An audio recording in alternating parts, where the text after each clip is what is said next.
We're back with another Bookstr News Roundup, and I'm your host, Sara McCoy. This is where we bring you this week's most interesting bookish news, so let's get started. First, in response to all the ongoing book bans, LA County is considering making eBooks more widely available. This motion, supervised by board members Lindsay P. Horvath and Janice Hahn, was created due to the rise of book bans within just this school year alone. In order to ensure that all California residents and students have access to books, if passed, this motion will make the digital library available to all California residents. Then, in Montgomery County, Maryland, some parents want to opt out of lessons that include LGBTQ plus book content because of religious differences. In March, the Maryland school adopted a no opt-out policy for its K-12 school curriculum. The books that are causing backlash are The Stonewall Riots by Gail Pittman and Uncle Bobby's Wedding by Sarah Brannon, books that both have LGBTQ plus topics. In a message to explain why the curriculum includes inclusive text, the school wrote, MCPS expects all classrooms to be a safe and inclusive place for all students,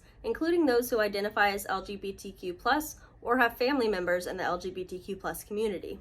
As is standard practice, when planning for instruction, teachers and schools are encouraged to utilize a variety of different resources in order to continue to promote an inclusive environment, as outlined by the MCPS core values and board policy. As of now, Montgomery County stands by its no opt-out decision. Next, in Elizabethtown, Pennsylvania, the school board has approved a new book rating system for its libraries. Because of major arguments for and against book bans, the Elizabethtown Area School Board decided that the best compromise would be to create a book rating system that includes an advanced mature category. This mature category will be comprised of books that contain obscene language, sexual content, drug and alcohol use, and graphic depictions of violence and self-harm. Parents can choose to opt their children out of certain categories, although the school board notes that very few parents choose to do so. Then, moving on into non-school topics, production of the It Ends With Us film adaptation has been halted indefinitely.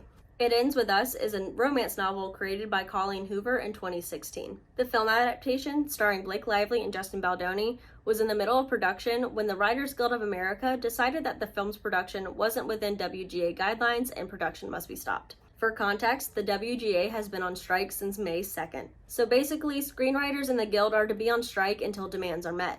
This put a halt on a lot of productions because typically writers are needed during the production process for creative issues that might call for rewrites. For the It Ends With Us production, originally the producers were to continue filming and using writers because they claimed they were an indie film financed by the Wayfarer Studios. However, part of the financing also came from Sony Pictures, aka not even close to an indie film studio, which equals stop production. As of now, there's no telling when the production might continue. Finally, Dolly Parton's Imagination Library has reached a major milestone and has gifted 200 million books.